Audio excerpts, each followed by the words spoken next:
Hello and welcome to my 4-week pet portrait series that I'm doing here over on my channel. Super excited. And we are going to be painting this beautiful white dog in this 4-part series. So to kind of just give you the overview of what this will be like is this tutorial series is completely for free here on my channel. You can actually grab this printable outline for free as well, just by going down in the description of each of the videos. I'll leave a link to where you can download this printable outline. And there's a couple different ways that you can put this outline onto your watercolor paper. The way that I love to do outlines and get my sketches onto watercolor paper is by digitally drawing them, which is what I've done for you already. And then what you can do is then, if you have the capabilities of a printer that can print on kind of like heavy duty cardstock paper, such as watercolor paper, you can print it straight onto your paper. So that's what I have done, but I know that a lot of you guys don't necessarily have a printer that you feel like you can print onto your watercolor paper with. So you can actually just use either a light box. You could truly like trace it from maybe your computer screen, put up a really light paper, such as a transfer paper, and lightly trace over this outline, and then put a graphite rubbing paper down first onto your watercolor paper with your outline sitting on top, and then you'll take another pencil and then go over that outline to transfer the outline onto your watercolor paper. So I won't explain that in depth today. I do have a complete beginner's guide on watercolor pet portraits. So if you are completely like, this is all new to you, I would recommend it. I'll also link that down below in the description of this video, where you can download that guide, and it'll also have a section on how I like to sketch and do this digital sketch like I have here. So that is there to help you. And then let's see, you'll also get access to the beautiful dog reference photo that we are using for the series. It is a royalty-free image from Pixabay. So we are using that, and look how cute this dog is. I just absolutely love how beautiful those brown eyes are. We're going to get to learn a lot about some of those warm tones in white fur, as well as some of the cooler shadow areas, and obviously the cute nose here with that nice warm tinge, and also those dark colors. So that is also available down below, and I recommend having some type of another screen or print it out so you have it next to you, because I won't be able to include that in my video today, just because I want to be able to show you the painting as close as I possibly can by also showing you my paints and what I'm doing. So quick to overview the supplies. As you see that my watercolor paper, if you have been around for a little while on my channel, I love Arch's 140-pound cold pressed paper. I think it is one of the best investments that you can make within your watercolor supplies. Highly, highly recommend. If you don't go with this specific brand, just try to find 100% cotton paper. That is kind of the professional grade paper, and it allows you to do a lot of different techniques and layer paint in a way that you can't do on student grade paper. And then of course we have our water, and then my paints. So the paints that I love to use within pet portraits, I will also link that down below, but it'll be a yellow ochre, a Van Dyke brown, a Payne's gray. Up here I have a burnt sienna. This is a quinacridone gold deep, it's called. You don't necessarily really need this one, but I'm sure I'll be using it because I really do love it. It's just a more gold, richer color than the burnt sienna, but it's pretty similar. Then I have my Algerian crimson, which is like a red, and then this is a cadmium red hue, pale red, I think it's called, but it acts kind of like a peachy orange. So if you have something similar to that in your palette, that'd be great. This ultramarine blue, I don't always use for all my pet portraits. It's handy sometimes when it comes to painting some black labs and some black fur, even some other color mixing that you need to make. But I won't likely be using that color today, so don't worry about that one.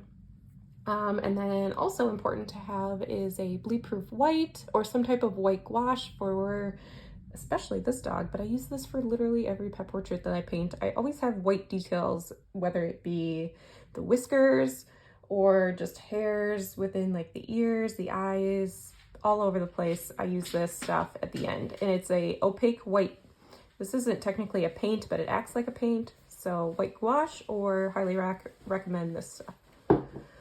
And then when it comes to brushes, I really will get the majority of my painting done with just a simple pointed round synthetic hair brush in a medium size. So you would do well with like a size 6 or a size 4, kind of depends. I'm working on an 8x10 size, so I don't need a really, really big brush. It's also going to depend on the brand of brushes that you have.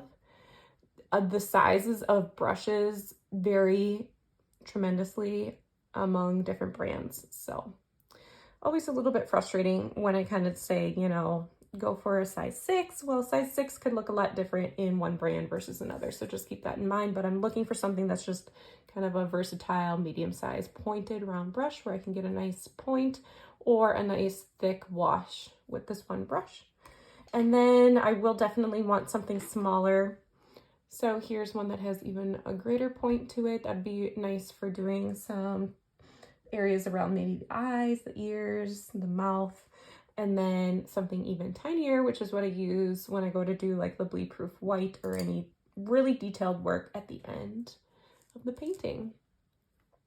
Paper towel will be really important, and then the water jar is also very important. You can choose to tape your painting down. I don't pre-wet my paintings. I love the wet on dry technique for pet portraits, so I don't pre-wet it. I don't need to stretch this paper. It will naturally warp being watercolor, but if you don't do a background, it doesn't warp nearly as much, which I won't be doing a background. But if you do want to, I highly recommend just getting a traditional painter's blue tape or something like that. I do use that on occasion. Okay, so like I said before, we are going to be breaking this portrait down into 4 weeks, so 4 video parts. And I think that's going to be really helpful. I've done this before on my channel, and I think it'll be really helpful just to kind of focus in on different areas instead of getting overwhelmed by the entire painting. So we will start with the ears, which is actually one of my favorite places to start a painting to begin with. I love that you can get warmed up with an ear and not feel like so much pressure, because you really, you know, they're very forgiving compared to eyes or even the nose. So then next week, I will release a part 2, and I will just start to work my way down the painting with this one. So we'll focus on the eyes, and then on part 3, we'll focus on like the nose and the mouth. And then part 4, we'll be bringing it all together, including the lower half of his neck and chin. So I think that about wraps it up without talking too much, because I know we're all here excited to paint. And let's go ahead and get started. Here I'm going to grab my medium-sized pointed round brush. So again, that can be like a size 6 or so. And I'm just going to wet my brush. And again, I'm right-handed, so I love starting over on the left ear, and that's what I'll be doing today. Just going to scoop my reference photo a little bit more over here so I can see it better. What I am going to begin by doing is, you'll notice that this ear has a really beautiful kind of reddish skin tone and really shadowed, so it's deep in there. And then these light tannish to whitish hairs overlap it. So we will try to capture some of that white overlap and not paint those pieces. But again, that white, bleed-proof white will definitely be a big help later on in the painting to show that contrast and depth. So getting my brush wet. This will be a mixture of Payne's Gray. Let's see if I can make sure that you can see all this. Payne's Gray mixed with the Algerian Crimson. So you're gonna look at kind of like a purpley color. That already really looks the color. I'm just gonna add a little bit of brown, so the Van Dyke brown to that. And might need to get it a little bit richer with some of the same colors again. So there is kind of that mixed up purpley reddish color. All right, so starting up here, I have a nice dividing line where that ear top overlaps, and I have quite a bit of paint and quite a bit of water on my brush, but enough where I can control where it's kind of sitting. I'll actually get rid of some of that, kind of get rid of most of that, because now I can start to fade it and bring it down. So it'll be really important to use light pressure as we work our way into where those hairs of the ear are going to start to overlap that reddish color of the ear. So you can already see those hairs starting to form there. And I will just continue to do that as I make my way down the ear right here. And naturally this ear, if you're looking at the reference photo, does get a little bit lighter and almost pinker. So again, I'm not even gonna pick up more paint, kind of just wet my brush, blot it on my paper towel, and then continue to blend that color of that reddish mixture that we created and bring it down this way. And again, kind of showing some hairs that give the illusion that they are overlapping. And I still have not picked up any paint. You'll notice on kind of the outer edge of this ear right here, it's white fur. It's not the reddish color that we were just working with. So we'll just kind of bring that in, starting to kind of smooth that out.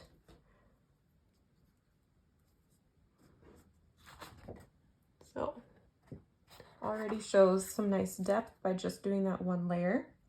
Before that piece dries, I will just go ahead and add a little bit of Payne's Gray up into my mixture just to get it a little bit darker.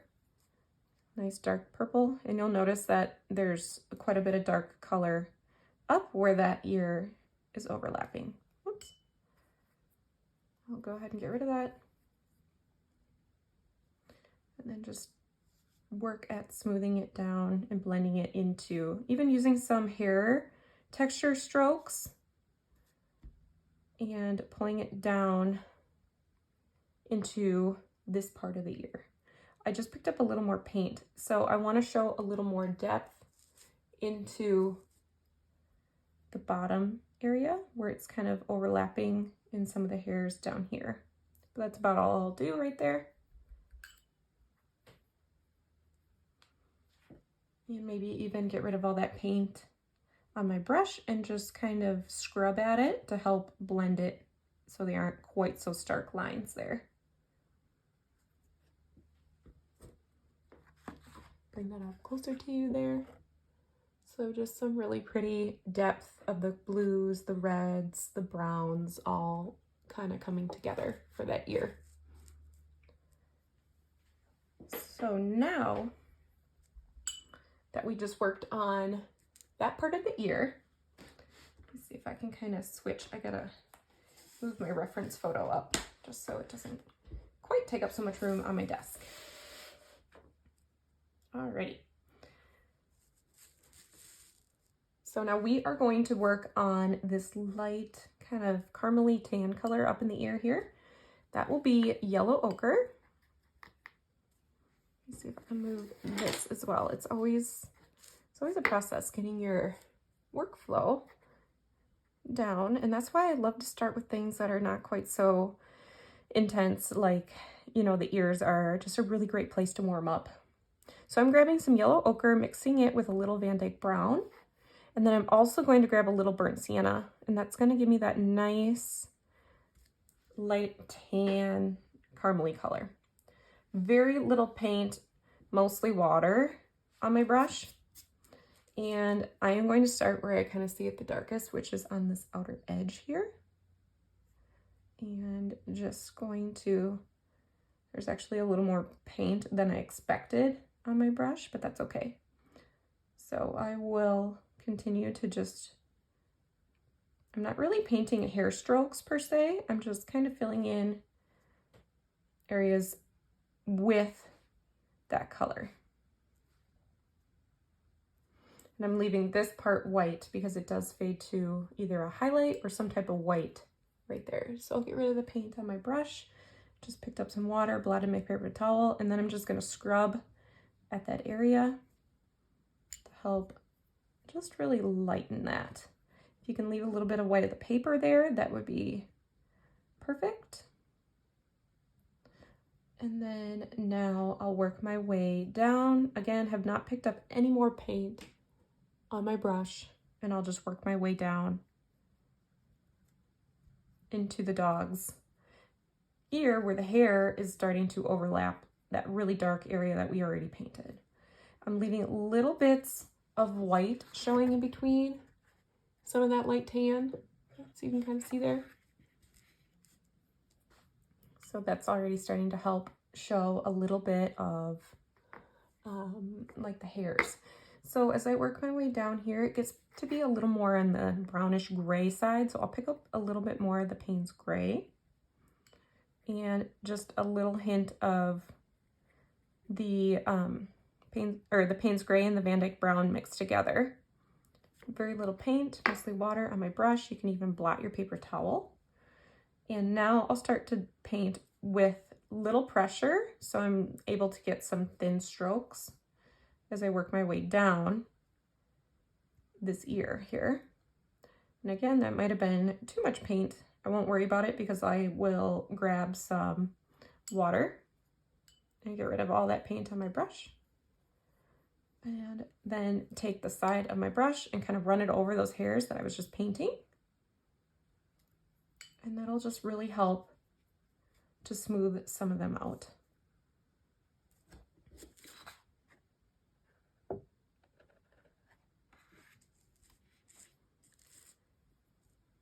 This part of the ear up here appears to be very light.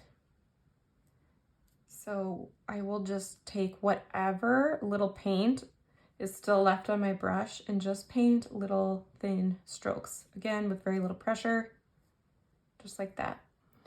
So there will be a way that I can kind of disguise the outline of our dog here, but I'm not going to worry about it right now. So that same color, that Payne's Gray, Van Dyke Brown, very light amount, that same color we were just working with over here, kind of appears back here. There's a nice dark area right here.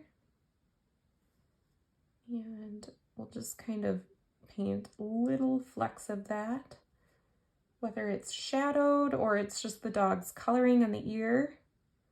Just paint that kind of on the outer edge. I'm not worrying so much about hair strokes as I am just getting that color in there. I'll get rid of that paint on my brush. And next, what I need to do is grab a little more of that same caramely color that we painted with up top there. So yellow ochre, the burnt sienna, even a little bit of the Van Dyke Brown. I'll blot my paper towel, and that's what I'll use to paint down here in this little area of the dog's ear. So again, these are the very first layers, so we are just kind of playing with getting those base layers in and not so worried about specific details. It's kind of nice to map out the details like we did up here with the white of the ears and like some of the dark areas.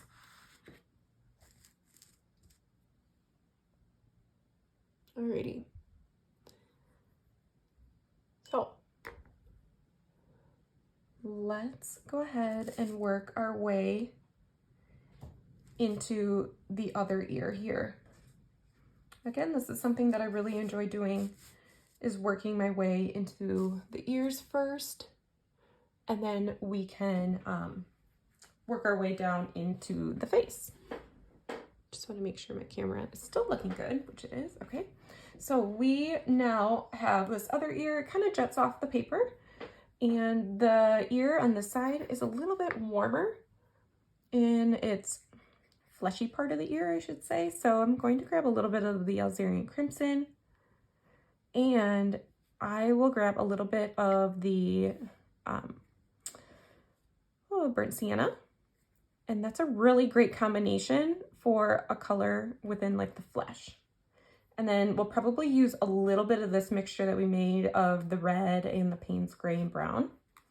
But first, let's just go ahead and start layering that in. I don't have a ton of paint on my brush. And again, this will be where we need to create those little white hairs. So I'm just painting with thin strokes. I'm working with negative space right here. So I'm working around that white area and painting in the flesh area.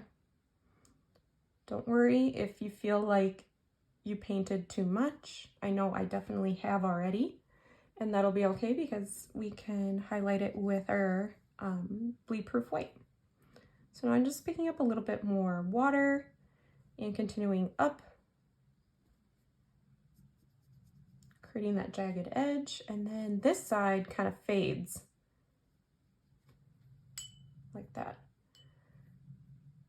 And there might be a little bit of red over there. I'll show you that there.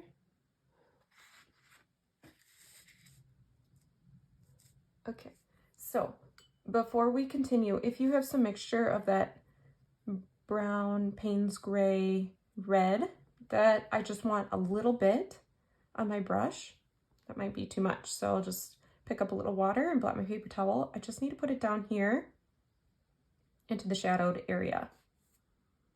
Just down. Whoa.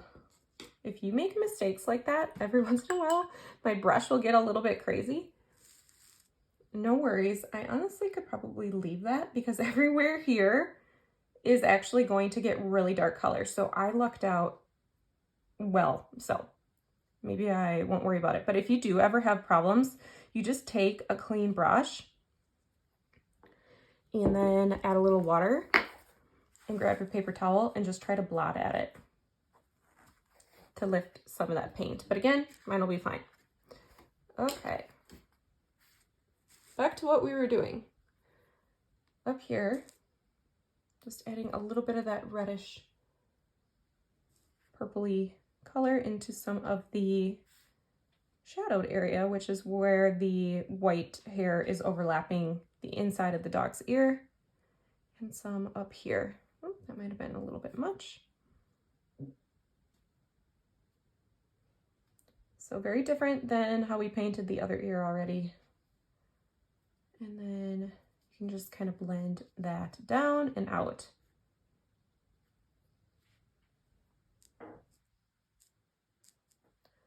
All right.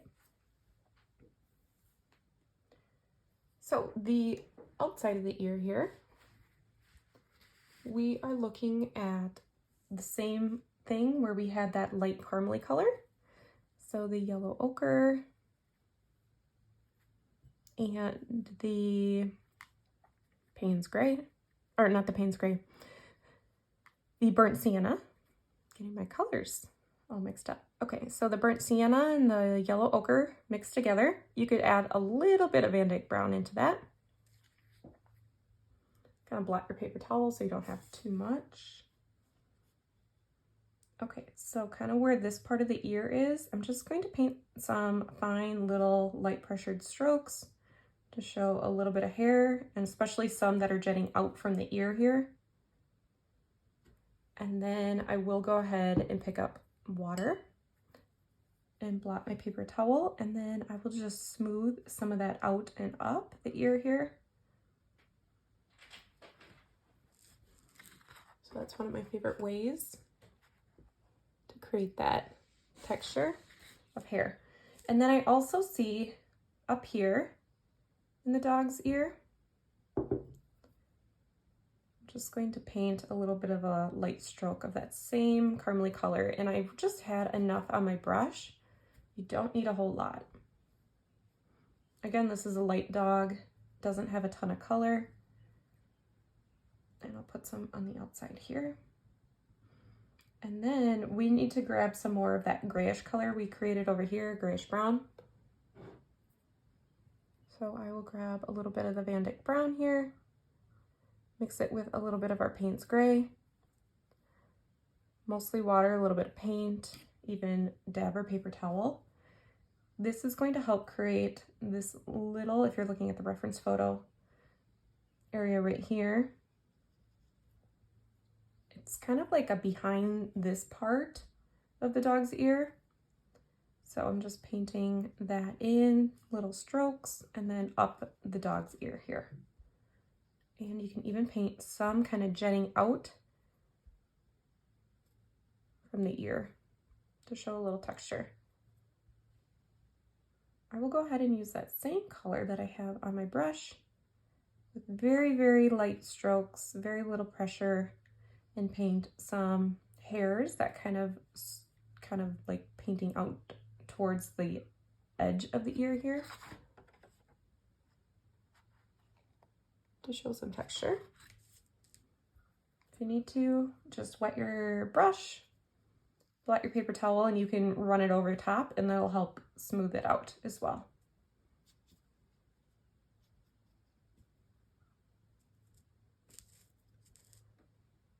Okay. So again, yes, if you have just a little bit of paint or water on your brush, you can use that to help smooth out some areas if you need to do that.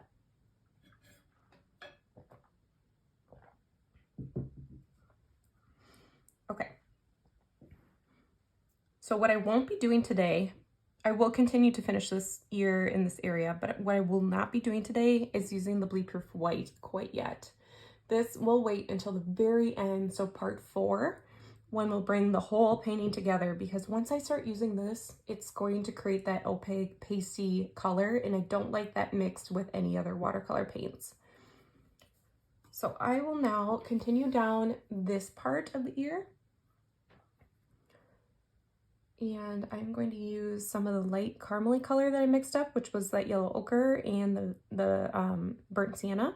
And then I'm actually going to mix it up with the other color that we created, which was the Van Dyke brown with a little bit of the Payne's gray. So it's kind of a warmer version of what we were just painting with here. Very little on my brush. And I am actually just going to use very light strokes, again, showing hair texture. I want to show a little bit of white coming through those hairs. And then this area right here is a bright white. So I'll probably only go to about right there. I can wet my paper towel, or yeah, wet my brush, blot my paper towel, and then just kind of pull some of that color up. That color also kind of appears down here where those hairs are overlapping, as well as down here. So I'll use the tip of my brush again, just to show some hair texture.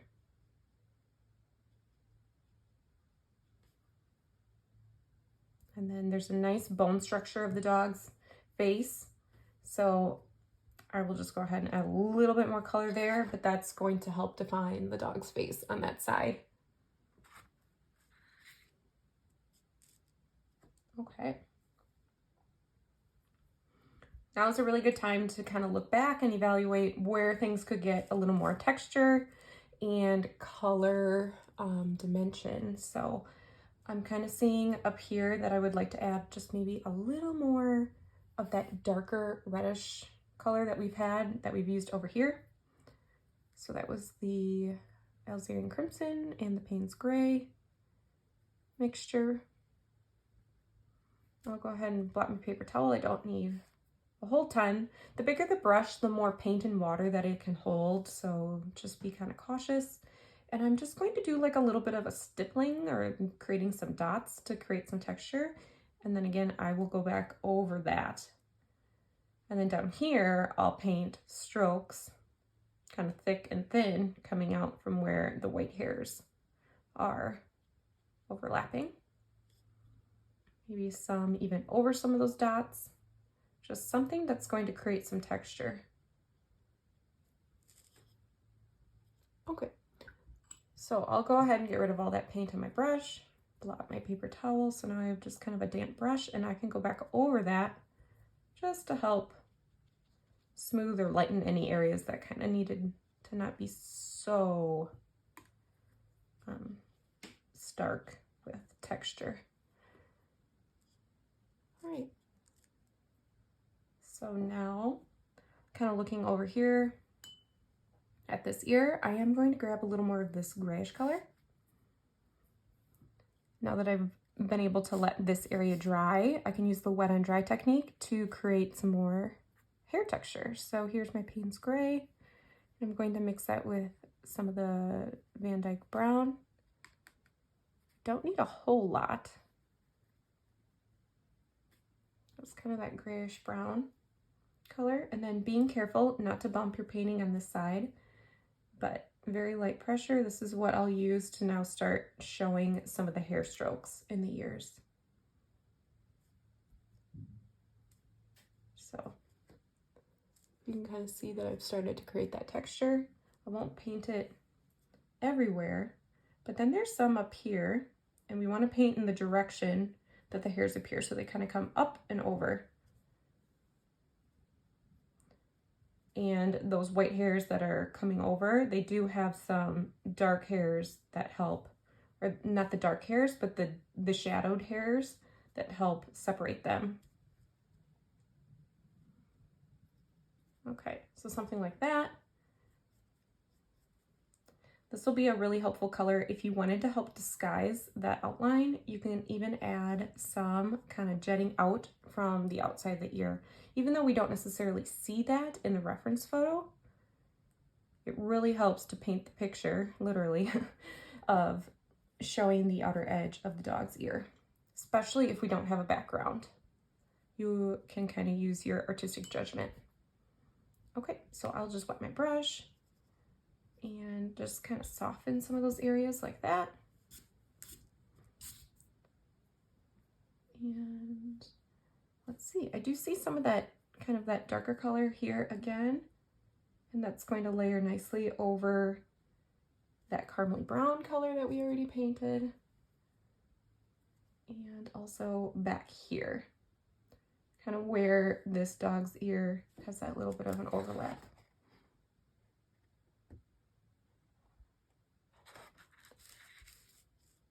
All right, I'll use that same mixture of the brown and the Payne's Gray. Just want that grayish brown. Not a whole lot of it, but enough to be able to show a nice dark shadow right there. Sorry, the light keeps changing so much. We have like a beautiful sunny day, but also some big white puffy clouds. So they kind of keep coming in and out. So I'm just taking this dark color and just kind of working it down and around the outer edges of the dog's ear there.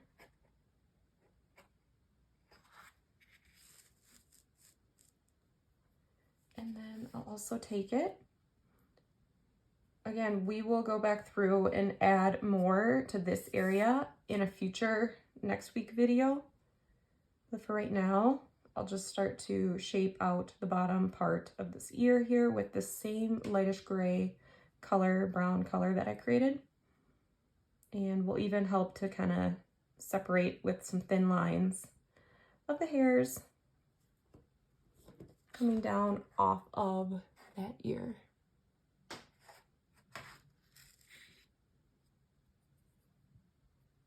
And let's see, so that looks pretty good there. This grayish color is a really nice way to show hair texture. So if you wanted to add, I love doing this, just adding a little bit of depth into certain areas that were looking a little bit flat. So I'm just going to take that same color there.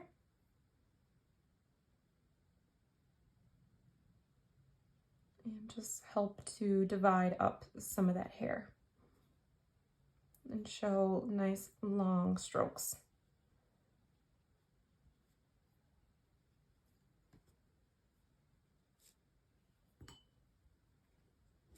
All right. And again, that same grayish color, I'm just going to use the edge of my brush, very, very little pressure, just to start kind of connecting the two in the forehead. Again, this is such a light, bright color right here, so we won't need a whole lot, but I will use very, very little paint and just start to create a little bit of a wash, as you can kind of see right there, down this left side of the painting of the head. Very, very little. And again, I will continue to work more of that into the eye area.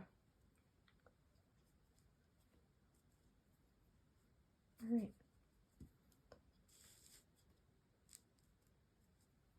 I think that looks pretty good. You can continue to kind of evaluate if you feel like you need to add any more color. Here's more of that caramely color. I just added a little bit more there and some down here. Maybe some to the outer edge here. Maybe some back here. The way that watercolor will dry is it dries lighter. So a lot of the times I have to go back and add more layers just to get it a little bit richer of a color. So add some down here. So as you saw, I was really just using this one brush the entire time.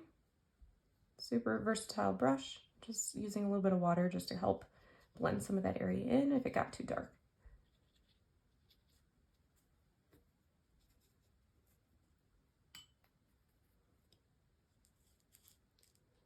Okay, so there we have our part 1 of our 4-part series of our white dog that we're painting here.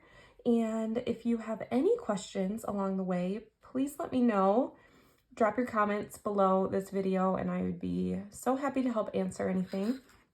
So don't forget that you can follow along with the series. Be sure to grab the printable outline down below or the beginner's guide to watercolor pet portraits for a lot more info to get started, such as supplies. I link my exact supplies over there in that guide.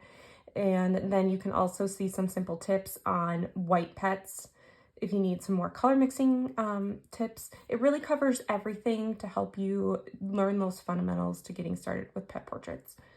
So very, very excited to have you here today. Thank you so very much, and I will see you next week.